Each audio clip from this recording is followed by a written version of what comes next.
Hello. So, I'm tired of being sad. Why? That's a bad... You're gonna lead with that. Why are you tired of being sad? Yeah, you know, it's funny you say that too, because like I pretty much walked into my therapist earlier and was like, I'm really tired of being sad, and she was like, oh, okay, and like, yeah, I am. Aren't we all though?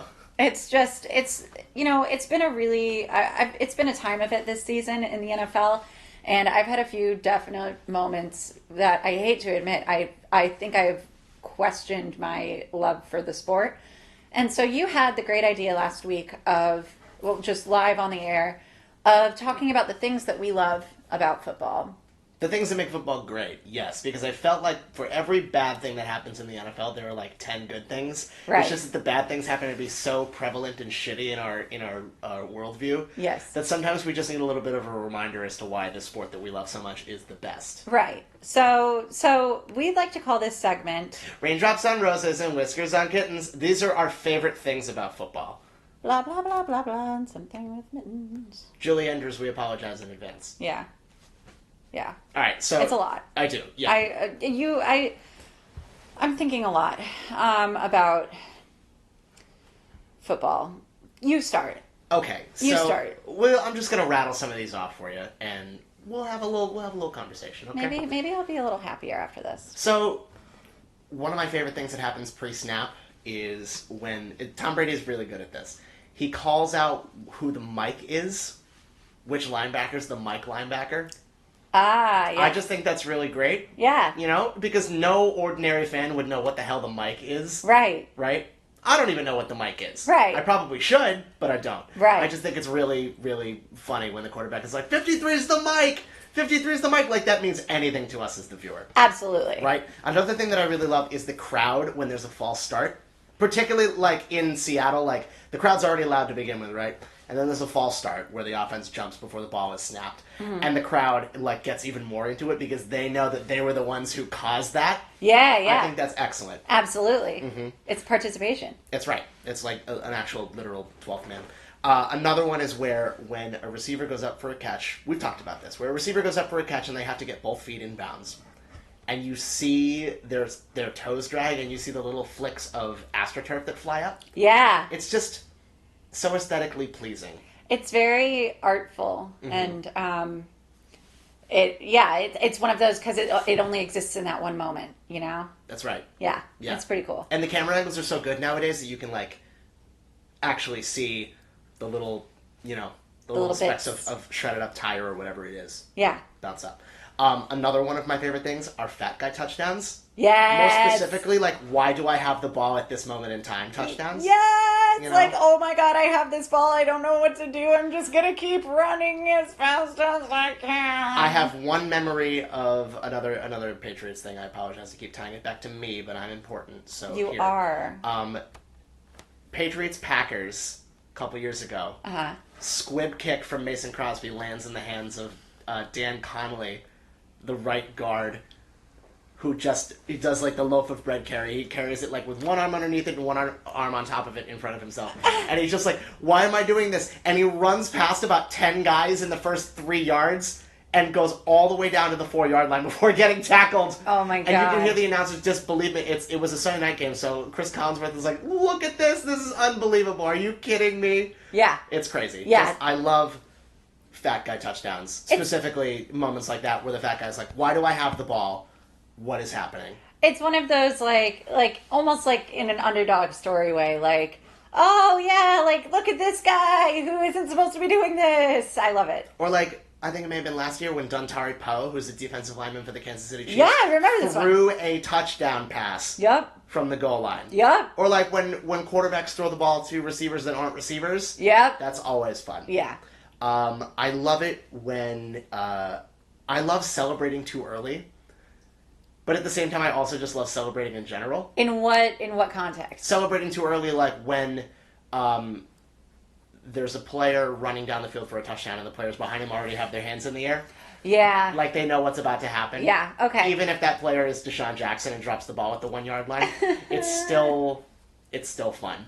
Right. You know? Right. And also, I'm such a fan of the fact that they brought back touchdown celebrations. Yes, of course. Well, what you know what that's one that should be on the NFL 100 list because I think it's touchdown celebrations are like some of the best things about football. 100%. Like the Vikings playing like Duck Duck Goose or something like that. Yeah, You know, or the Backstreet Boys Bye Bye Bye. That was fun. That was a good one. I know the Chiefs had a potato sack race. Yeah.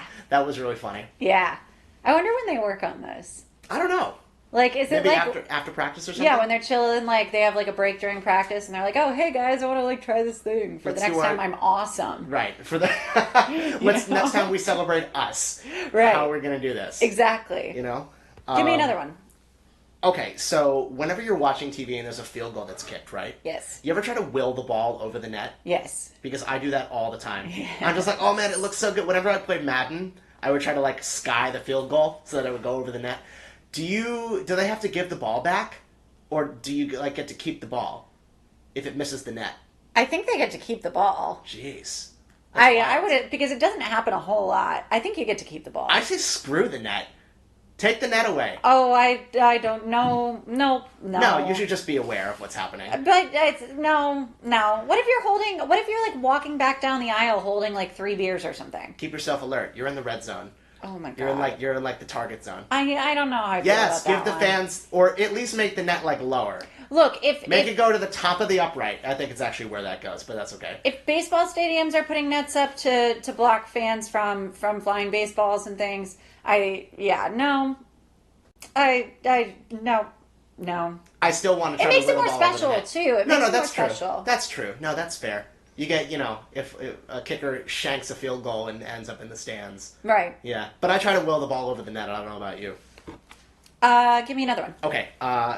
these. Trying to guess what kind of onside kick is going to happen whenever there's an onside kick. Yeah. It's like, okay, he's gonna hit on top of the ball and it's gonna bounce up in the air, or he's gonna try to make a chip shot at it and it's gonna go up in the air or something like that, or he's gonna kick on top of it and run after, and the kicker's gonna try to recover his own field goal. Right. I think that's fun. Yeah. I saw one in the Browns-Patriots game on Sunday where the kicker tried to like drop kick it. Right. Which I think is fun, considering the new rules where you can only line up one line off the line of scrimmage on a kickoff. Right. I think we should see players getting more creative with that. I saw something similar on Saturday. I wish I remembered which college football game, and it went totally wrong. Like, it was really bad. Was it the one where they tried to onside kick and then they returned it for a touchdown? Yeah. I don't remember who it was. Maybe Georgia? I was going to say Ohio State, but I don't remember. Ohio State sounds about right. Yeah, I could not tell you, but it was pretty blasphemous, but also kind of fun to watch. So This is true. You know what I love in the NFL? what do you love? A good screen pass. Okay, I yeah. love a good screen pass. And let me tell you, I used to hate screen passes when I played Madden. Why? Because they don't go anywhere. They're for no yards at all. And I would always get sacked, but then I just realized that I wasn't doing it right. Right. Like, there's something really fun about tossing the ball to, like, letting the defensive players come at you, and you're just like, oh, nope, fooled you. Bye. And the running back has the ball, like, 2 yards down the field, but then he has so much blocking in front that he can just weave in Right. and out of all the defenders. Yeah. I love a good screen pass. It's the good stuff. Especially when it works. I also love a good shotgun run play. Uh-huh. When it works, shotgun draws are great. Yes. Because the defense is caught off guard. Yeah. That's always fun. And that's, yeah, it makes, when there is so much confusion like that, it really just excites the game. Mm-hmm. I love it when players get mad at the ref for being in the way. Yeah. Like, how can the refs help it? I know, it's hard because they've got to judge a play. Like, it's, you know what, that's the one time I'll side with the refs. Why the hell not? Because they have a hard job running down those fields. They're like little athletes themselves. Like, Aaron Rodgers is going to throw like a 60-mile-an-hour ball across the field and they hit the ref in the face, and the players will get mad at him for being in the way of that. Right. Like, how can you get mad at someone when you don't know where the quarterback's going to throw the ball? Right. You know? Like, the defense doesn't know where they're going to throw the ball. How can the ref? The ref has even less clue. Yeah. And, like, what about players like Patrick Mahomes who tend to, like, they go out of the pocket, and he'll just, like, throw it wherever without even looking. Totally. So, I don't know. I just think it's funny when players get mad at the ref for being in the way of a play when that's their job is to be right in the middle of the play. Exactly. What can you do about that, you know? I like that one. Mm-hmm. What else? When there's either a false start or an offsides, and the players on the defensive line and offensive line immediately jump up and start pointing at one another. Yeah, and they're like, no, it was him. It was It's him. the other guy. Yep. Yep. Or like when there's a ball that's like obviously not an incomplete pass, and the players will run over and try to like, no, it's incomplete. Or when a ball is like overthrown by 40 yards, and the defensive back who is covering that wide receiver who got beat on the route will still celebrate like he was the one who broke it up, even if it was like horrendously overthrown. Exactly. Or if he's wide open and the receiver drops the ball, the defensive back will still celebrate. He'll be like, yeah, I did that. I distracted him. I did my thing. Nope. You didn't do shit. You idiots. Let's see.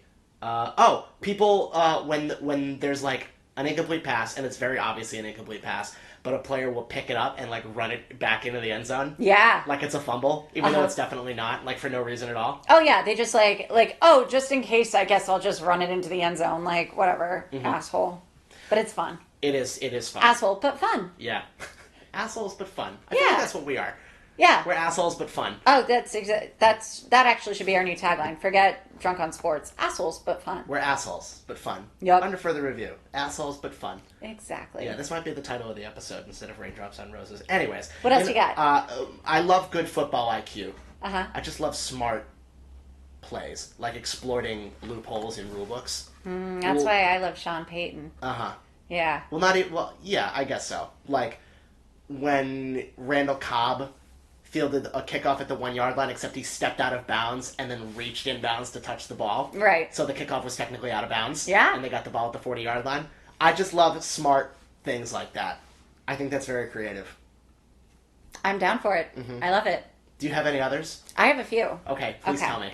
I'm really big into just like sweet, genuine moments. Firstly, is this helping? Is Yes. this helping your sadness? I don't know if you've noticed, but and obviously listeners can't notice, but maybe they can hear. I kind of haven't stopped smiling since you started talking. Hooray! So I'm feeling a little better. That's the excellent thing. Okay, so I can think of a few actually, just specific to this weekend of things that happened. Titans cheerleader caught had a fair catch essentially this weekend. Did you see this? No, explain what happened. Okay, so Titans cheerleader, what was her name? Lauren.